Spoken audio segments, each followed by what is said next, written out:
श्री सद्गुरु महाराज की जय।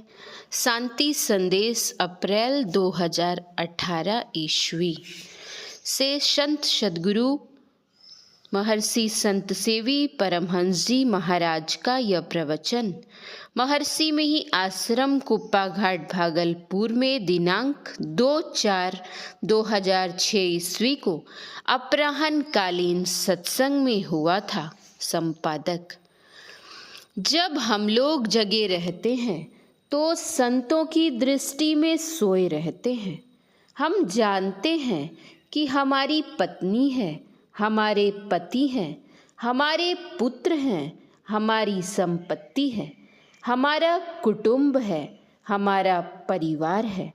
सब कुछ जानते हैं, लेकिन स्वप्नावस्था में चले जाने पर सब भूल जाते हैं। उस समय में जो कुछ देख रहे हैं उसी को सत्य मानते हैं। उसी तरह संत लोग कहते हैं, जब तुरिया में जाएंगे तो सारे संसार को भूल जाएंगे। संसार स्वप्नवत मालूम होगा। सपने जेई सन होई लड़ाई, जागत समुझत मन सकुचाई। स्वप्न में हम देखते हैं कि हमारे साथी आए हुए हैं और वाद विवाद में उनसे झगड़ा हो गया। झगड़ा में जो सब होना था सब हो गया, लेकिन जैसे ही नींद टूटती है तब मन में लज्जा आती है कि यह सब झूठा ही था। उसी प्रकार जब तीसरी अवस्था को पार कर चौथी अवस्था में जाएंगे तब मालूम पड़ेगा कि संसार स्वप्नवत है। महात्मा गांधी जी ने लिखा है, जब सब लोगों की रात होती है तब जोगी उसमें जगते हैं।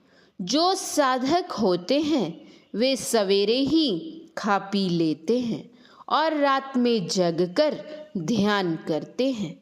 श्री रामकृष्ण परमहंस जी ने कहा है, जब सब लोग सो जाते हैं साधक उठकर ध्यान करते हैं। लोग समझते हैं कि मसहरी में सोए हुए हैं।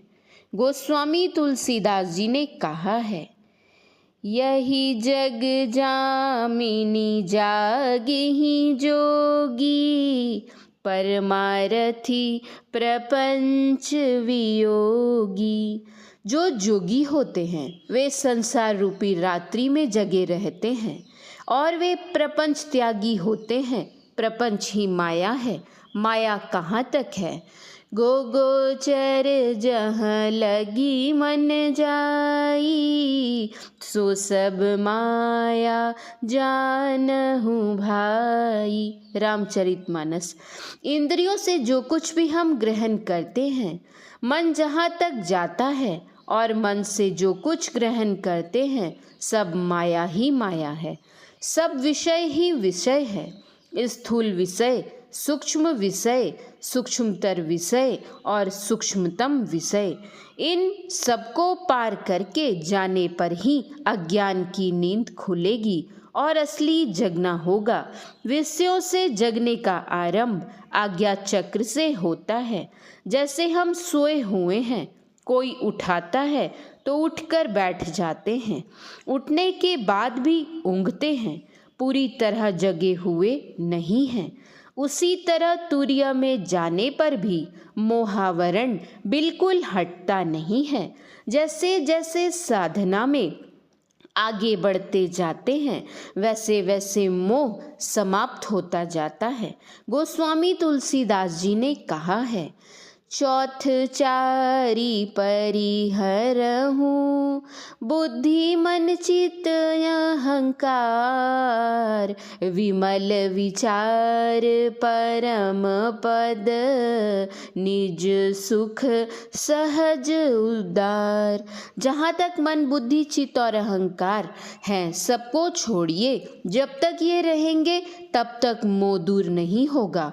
परम पद में प्रवेश नहीं कर सकेंगे। जगेंगे और ना पूरा जगना होगा।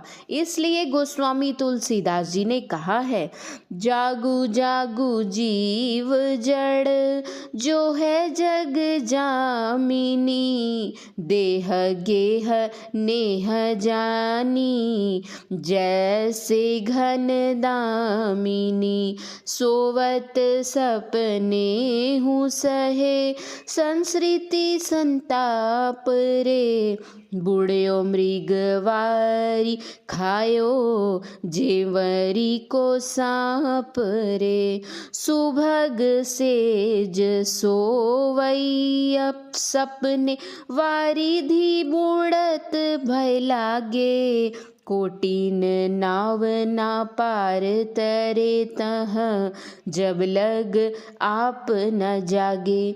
जैसे कोई राजकुमार सुंदर शैया पर आराम से सोया हुआ है, वह स्वप्न देख रहा है कि हम नदी में डूब रहे हैं, समुद्र में डूब रहे हैं, तो उस समय उसको कैसा लगता होगा। वास्तव में कोई समुद्र में डूबता है तो उसकी कितनी विकलता होती है। गोस्वामी तुलसीदास जी कहते हैं, वारिधि बूढ़त भय लागे, नाव नहीं मिले तो पार कैसे होंगे, लेकिन स्वप्न में नाव कहाँ, उसके बगल में सैकड़ों नावें लगी हुई हों, जब तक वे जगेंगे नहीं, डूबने का दुख दूर नहीं होगा। इसलिए नचिकेता को यमराज ने उपदेश दिया था, उत्तिष्ठित जाग्रत प्राप्य वराणि बोधत, क्षुरस्य धारा निशिता दुर्तयया, दुर्गम पथकस्तवयो वदंती। अर्थात अरे अविद्याग्रस्त लोगों, उठो जागो और श्रेष्ठ पुरुषों के समीप जाकर ज्ञान प्राप्त करो। जिस प्रकार छुरे की धार तीक्ष्ण और दुस्तर होती है, तत्वज्ञानी लोग उस मार्ग को वैसा ही दुर्गम बतलाते हैं। गोस्वामी तुलसीदास जी कहते हैं, रघुपति भगति सुलभ सुखकारी, सो त्रैताप शोक भय हारी। वे ही दूसरी जगह कहते हैं, रघुपति भगति करत कठिनाई, कहत सुगम करनी अपार, जानहि सो जेहि बनी आई। सुलभ किसके लिए और कठिन किसके लिए? जिसका मन असंयमित है उसके लिए कठिन, और जिसका मन संयमित है उसके लिए सरल है। हम बैठते हैं ध्यान करने के लिए और मन दुनिया में चक्कर काटता है।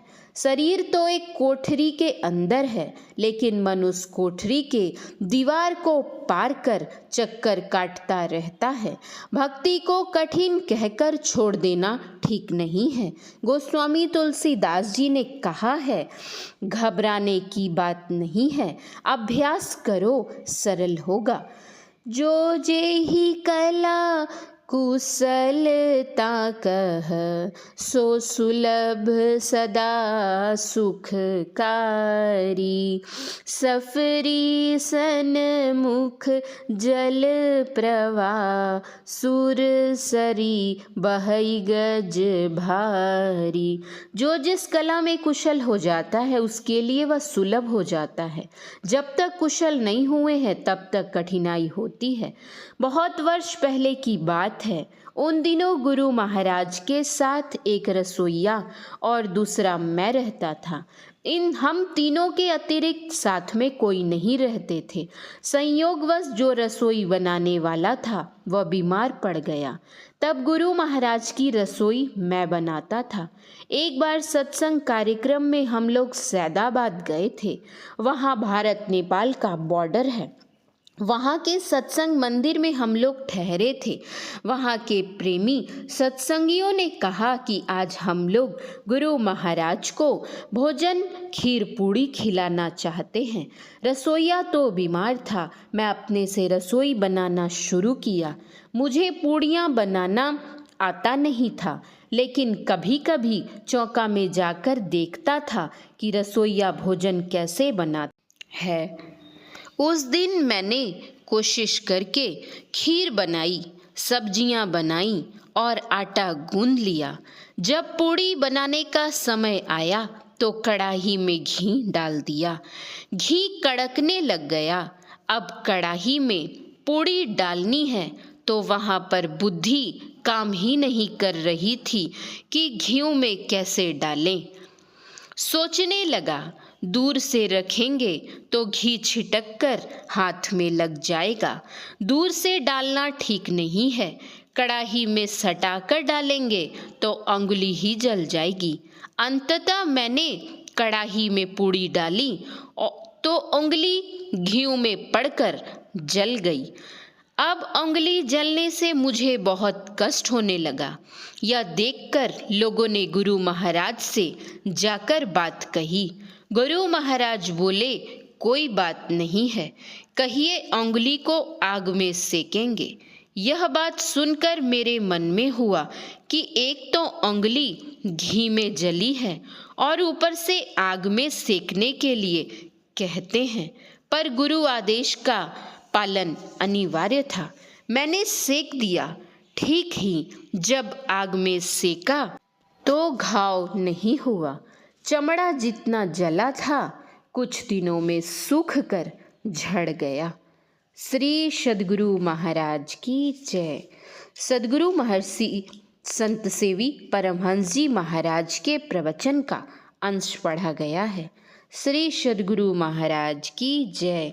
श्री सद्गुरु महाराज की जय। श्री सद्गुरु महाराज की जय।